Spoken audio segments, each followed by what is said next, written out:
I told you to make large diagrams. You might not make them quite as large as mine, but you want to make sure that on every page you have the text that you're diagramming, so that if it gets lost, you'll be able to know where it goes. And then on the left side, you want to keep track of what verse is on that page. And now we're ready to go. Are you ready? Say we're ready. We're ready. Can you in the back see the screen okay, or do we need to turn off this upper light? Hello? Is it okay? They say it's okay. Okay, is that better? Yes. All right. All right. Now don't you guys, can you guys up front say Yeah. okay? Yes, sir. Pull it down a little bit. Do what? Pull it down a little bit. Well, that's right. That's we got to have the most of the screen there. Okay, cool. It won't come down, so I'm not gonna. We'll keep it in the. Okay. Are you ready? Say we're ready. We're ready. All right. Have to supply a verb in the first one. The elder writes or sends. Oh, by the way, I forgot to tell you, I want no questions this first time through. No questions. I will anticipate what your questions are. And I've been teaching this course for over 40 years, so I pretty well know what questions are going to be asked. But you have to supply a verb for the first sentence of the text. And that can be writes or sends or says or greets or whatever you want, whatever verb makes sense.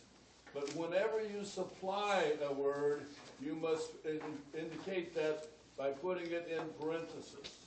Okay? So the elder writes. To whom does the elder write? He writes unto Gaius. What Gaius? The Gaius. What Gaius? The well-beloved Gaius. What Gaius?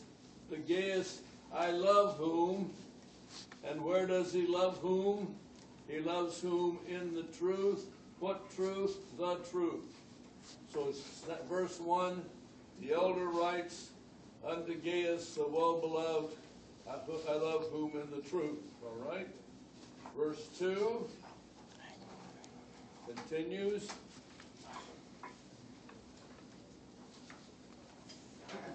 I've got too much to get. Let me put this over here with you. Keep it upside down like that. All right? So it'll be right side up. All right. Verse 2 starts with a vocative, beloved. Beloved.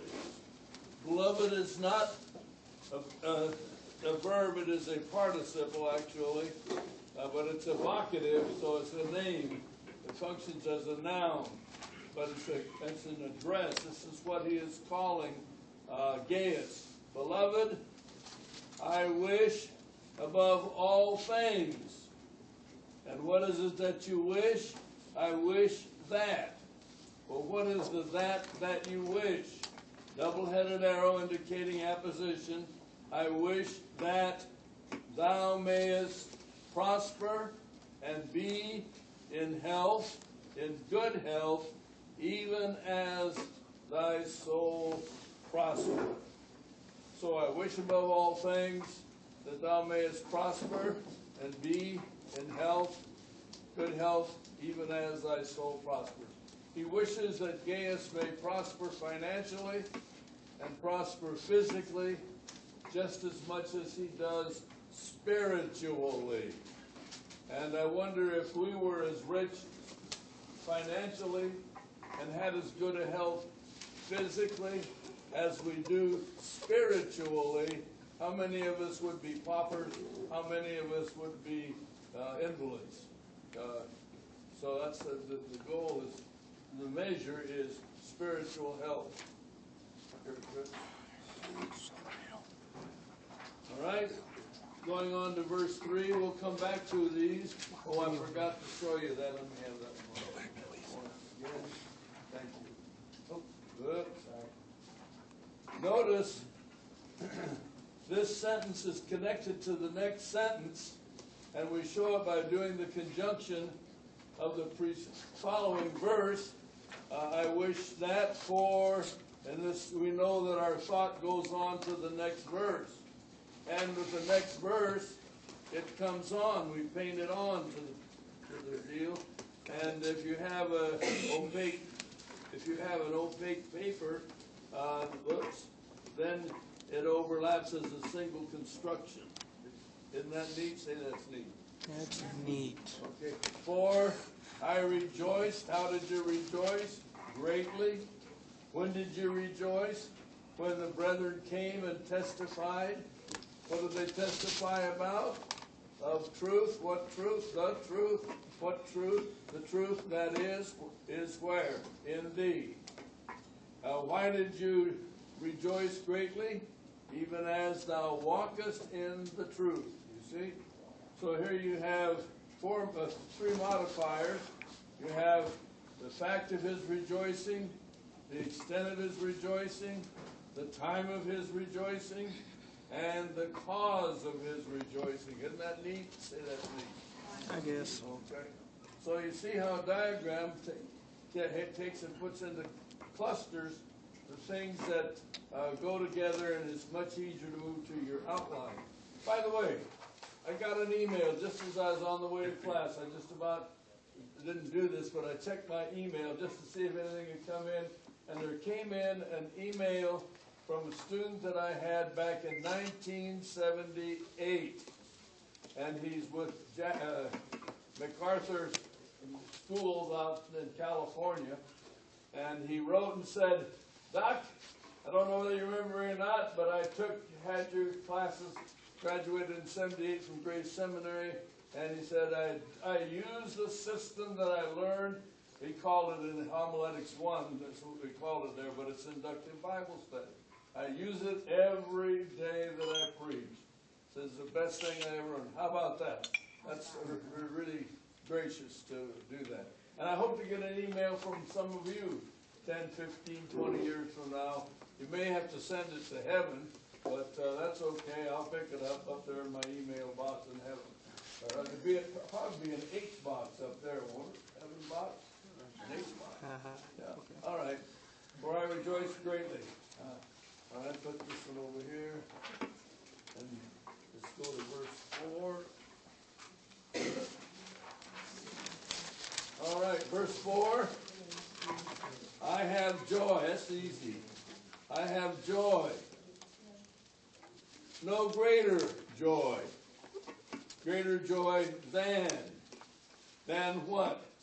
To hear. To hear what? To hear that. And what is the that he hears? That my children walk in the truth. I have no greater joy than to hear that my children walk in the truth. Is this easy?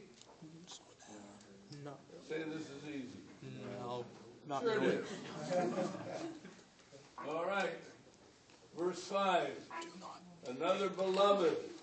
That's very key to watch when these occur. Beloved.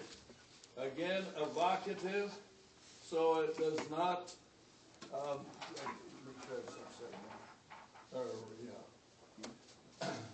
Beloved.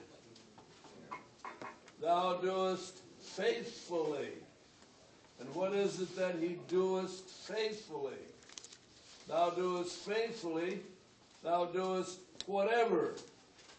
And who does he doest whatever to? To the brethren and to strangers. What brethren and strangers? Those who have borne witness before the church of thy love. Borne witness of thy love before the church. Now notice here, you have two modifiers that tells to whom he doest whatever. And notice they're done in a bracket, like that. And then you have a finite verb clause, which modifies both of these. So the best way to show that it modifies both of these is to take it, the modifying line off of here.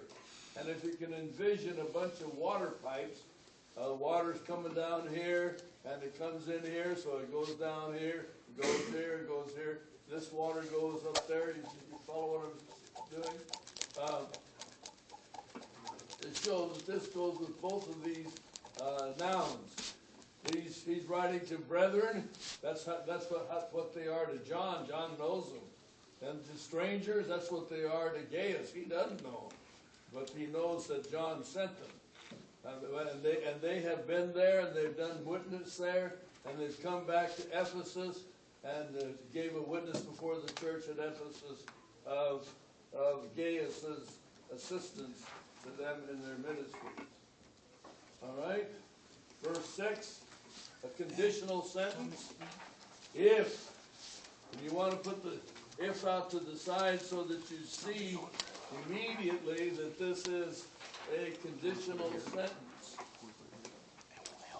If thou bring forward whom?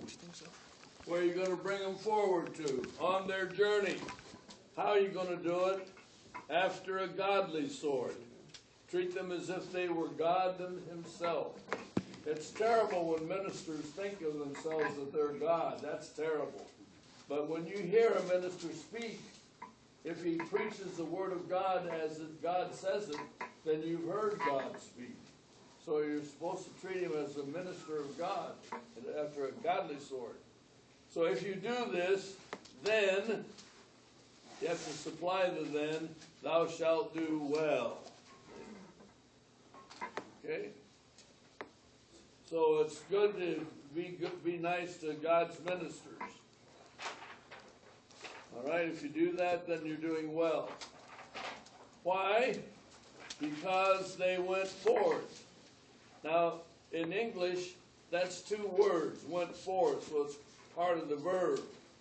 In the Greek language, it's just one word, one verb, and you don't have a problem of what do you do with forth, because it could be treated as if it were an adverb telling where they went. So I don't care which way you do it, the end result is essentially the same, but you don't want to do it both ways, as I've shown down here just for purposes of showing you. They went forth. Why did they go forth? They went forth for his name's sake. And how did they go forth? They went forth taking nothing of the Gentiles. And there's a figure of speech. He's not talking about Gentiles per se. He's probably writing to them. But he's talking about those who are unsaved. That he calls them Gentiles. They don't know God. They don't know God. And that's what a characteristic of Gentiles. All right?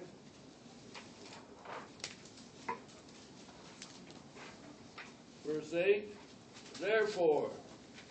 Of course, you are familiar with the statement that whenever you see a therefore, look carefully to see what the therefore is there for. Remember that? So here's a reason. All right? Therefore, we ought to receive such. Here is an infinitive that is a complementary infinitive. It complements this verb, which is incomplete so far as its understanding is concerned. When you say we ought what? We ought to go, we ought to give, we ought to die, we ought to live. What ought we to do? This complements and finishes what the ought is. We ought to receive. So the verb is ought to receive. And such is the object of the verb ought to receive. It is not the direct object of the infinitive, as you might have drawn it, but it is the object of the verb ought to receive. We ought to receive such. Why? That we might be helpers, fellow helpers to the truth. In other words, we ought to receive those ministers that John has sent forth because God accounts to our account whatever God does through them and through their ministry, because we helped them and made it possible for them to do it. All right? We ought to receive such. Verse 9. Notice the change in subject here. I wrote unto the church, but there's a problem. But Diotrephes receiveth not us. What Diotrephes? The Diotrephes who loveth to have the preeminence among them. That Diotrephes does not receive us. He doesn't honor the Apostle John. He doesn't take in the messengers that John sent either. Notice your attitude towards God's messengers is indicative of your attitude towards God. See? So Diotrephes, who loves to have the preeminence among them, he wants to be the boss. But he doesn't want to have anything to do with John's authority.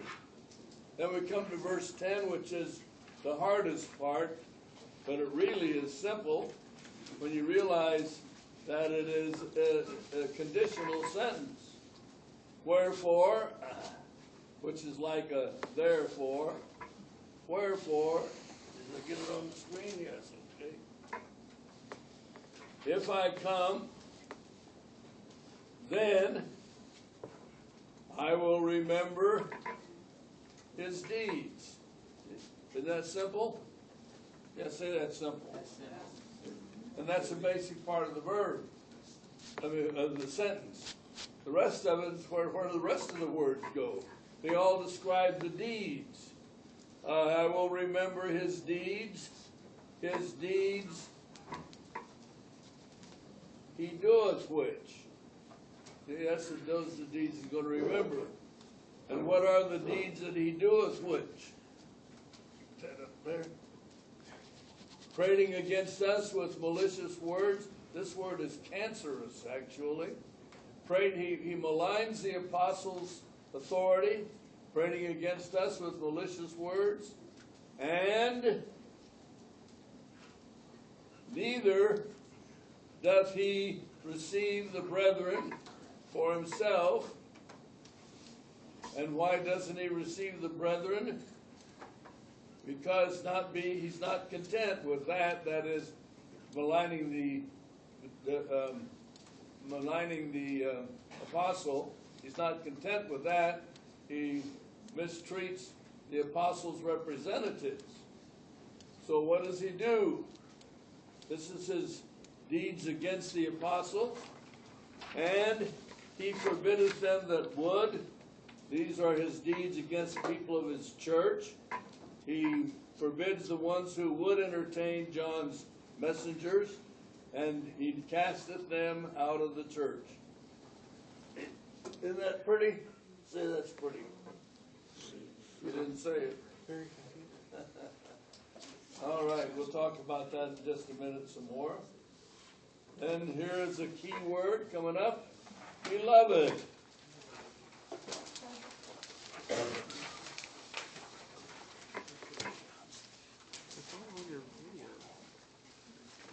Follow not that which is evil, but follow that which is good. And who is the one that, what is good and what is evil? He that doeth good is of God.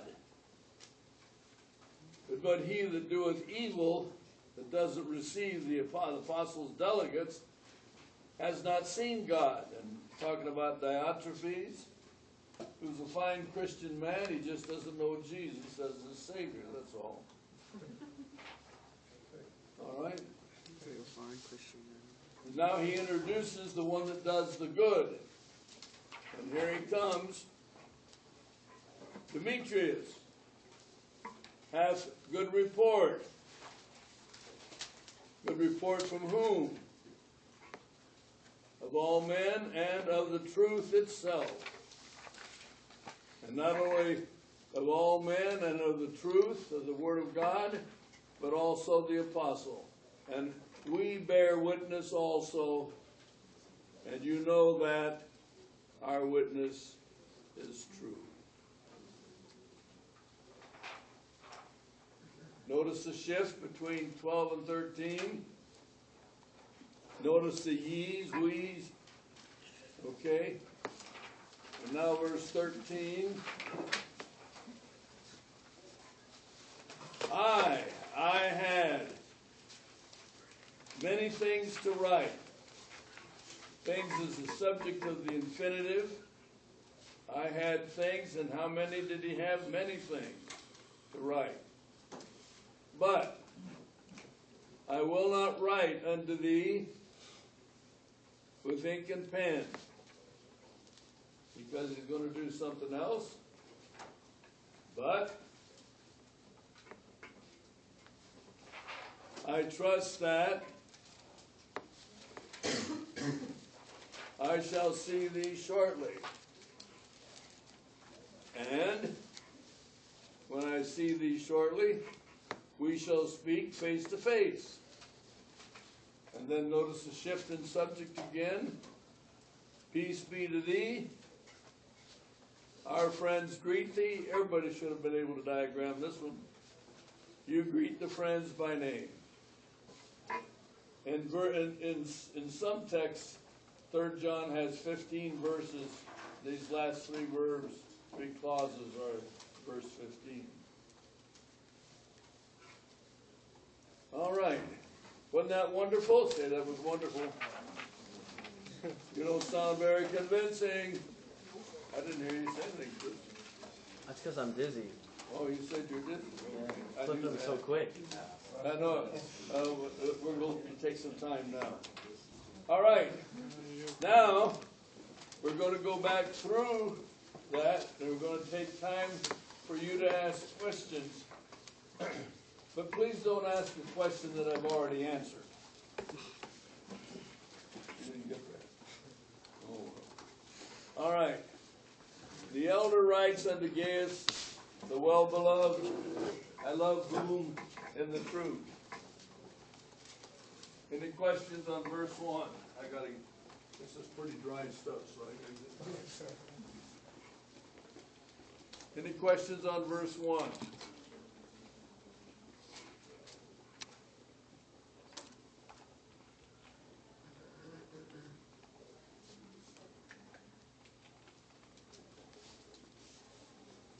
Are you ready for verse 2?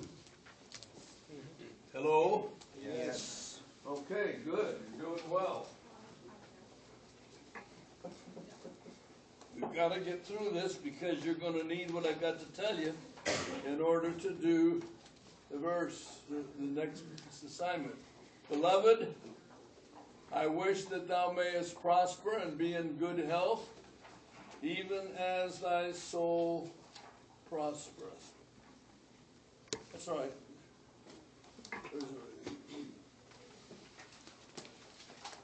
Any questions on verse? Yes, yes, sir. Are these diagrams according to the Schofield King James? A little louder. Are these diagrams according to the Schofield King James? Yeah, according to my Schofield King James anyway. Because the Schofield King James doesn't match up with other King Jameses, and it has words in it that aren't in other ones, like good. What like what? Good in this verse isn't in other King James Bibles. You don't have this No. at all? Well, okay. Diagram what you got. Okay. Yes. I had a question about the Greek. I guess the suke. It's in this. A little louder. I think in the I was doing mine in Greek, and the one with the. Did you do yours in Greek? I did. Anybody else do his in Greek? Okay, I got something for you. Come on up.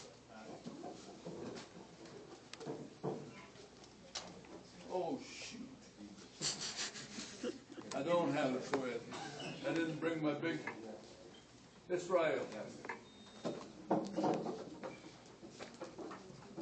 Here the key to my office is. And on there's a big fat folder with a lot of these transparencies all in separate. There's that folder.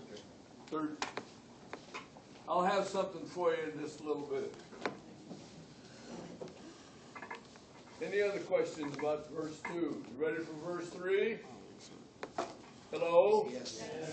All right. You guys are doing very, very well. For I rejoiced greatly, 41. When the brethren came and testified of the truth that is in thee, even as thou walkest in the truth. Any questions about verse 3?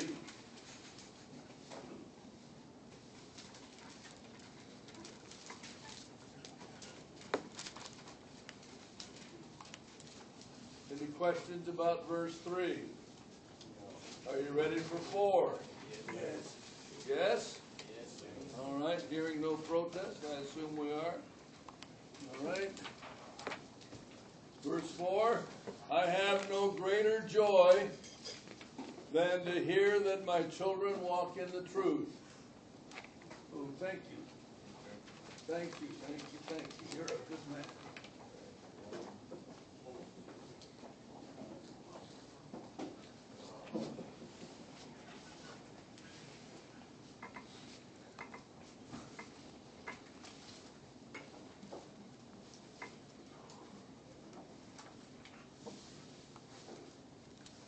Oh, there's my good one.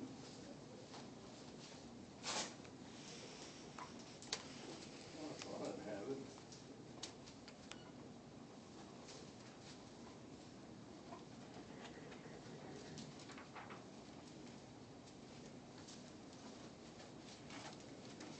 Oh, shoot. Don't have it here. I thought I had my Greek diagrams here. I got them somewhere, but I thought they were in this folder.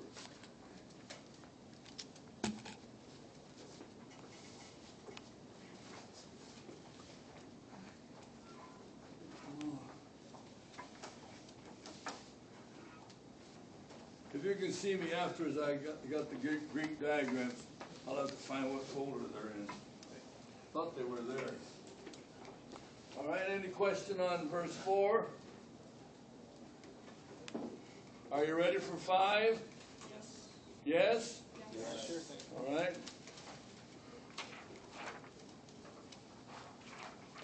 Beloved, thou doest faithfully, thou doest whatever, to brethren and to strangers who have borne witness of thy love before the church.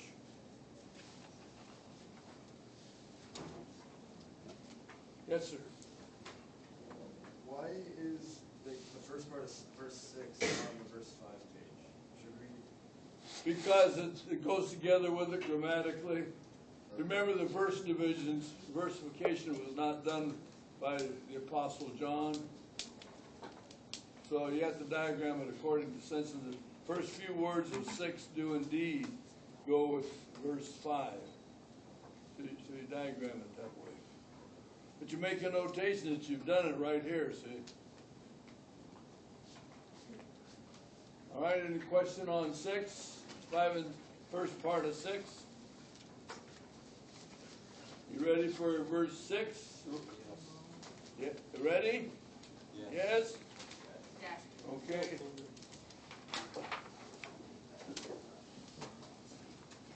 If thou bring forward whom on their journey after a godly sort, thou shalt do well.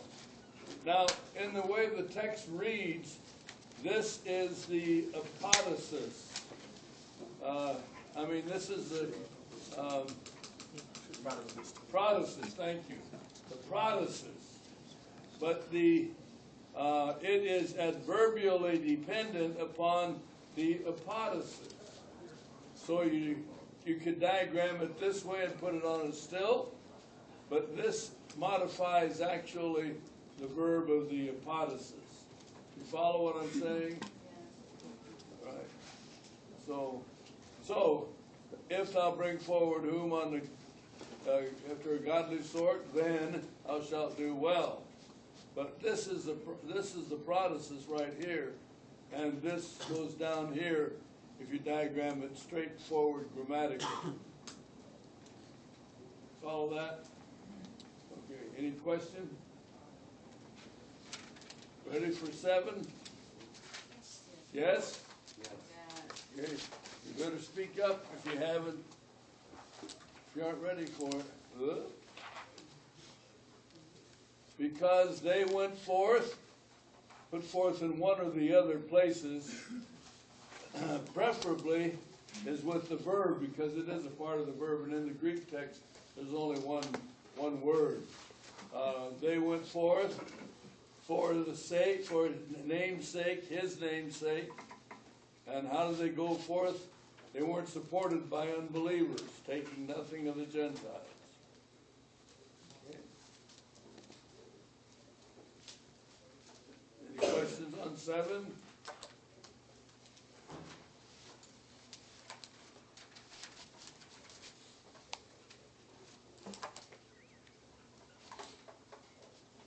You ready for 8? Yes. Yeah, hear one yes. Yes. And no other protests? Very good. You all are doing well this week. Therefore, we ought to receive such. That, and why should we receive them? That we might be fellow helpers to the truth. So you want to be hospitable to God's messengers, because God will accredit to your account what he does through them if you have supported them. The good mission verse for support missions, support the pastor, support ministers of God who have given their lives in order to be a spiritual service to you. Any questions on 8? You ready for 9? Yes. Yes? Mm. Okay. Good. I wrote unto the church, but Diotrephes, who loves to have the preeminence among them, among the church that is, does not receive us, receiveth not us. Yes, sir. In verse 8 you have the infinitive. In verse 8, I had what? Well, it's comparing the two. In verse 8 you have the object of the infinitive on the main line. And in this one, on the second clause of that, you have who love to have preeminence as the object. You have it on the infinitive line. Which one would you? Okay, I'm not getting it. What do I have in verse 8? You see where such is? Such is the object of Yes. ought to receive, and you have it on the main verb line. Yeah. If you look at 9, on the second clause, or the second half, you have to have, and then you have who loveth to have, and then, oh, I never must have read this. I'm not following you. Never mind, I saw it. It's, You saw it? yeah, I didn't see that to have is actually part of the object as well. Oh, okay. Okay, that's fine. All right, any questions about 9? Got a question. Yes, ma'am.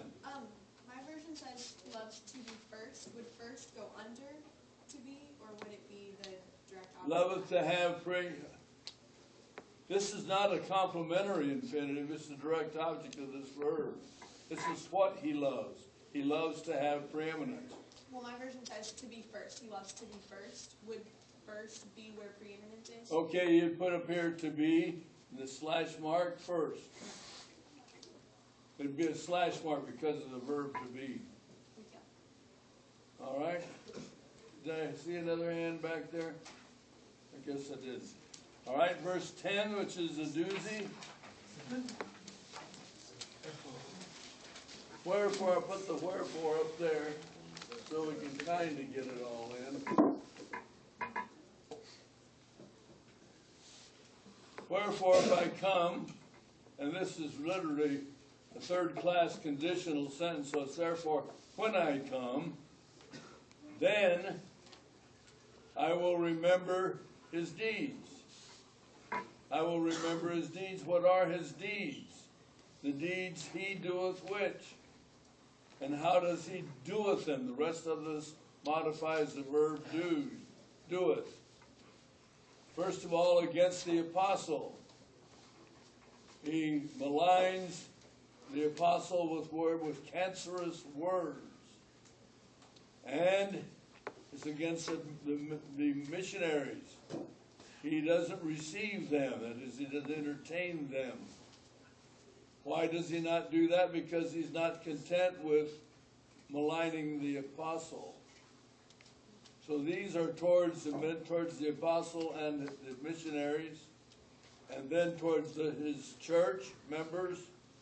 He hinders the ones that want to entertain the apostolic delegates, and he casts them out of the church. He excommunicates them. So he's acting with great authority. He thinks he's really somebody. He just isn't a believer, and hence does not have any sympathy for the preacher, or for the apostles, or for the ministers. Any questions about 10? Yes, ma'am, or sir. What is, like, can you explain that and neither? Explain this, Above it, the and neither. Yeah. Okay. Like, what? This is a conjunction, and he does not receive the brethren for himself, and neither. Let me see. Let me see. Oh no, he goes. He speaks and prating against us with malicious words, and he does not receive the brethren, and neither does he receive the brethren for himself. So this is a what's kind of conjunction that it is, not a correlative.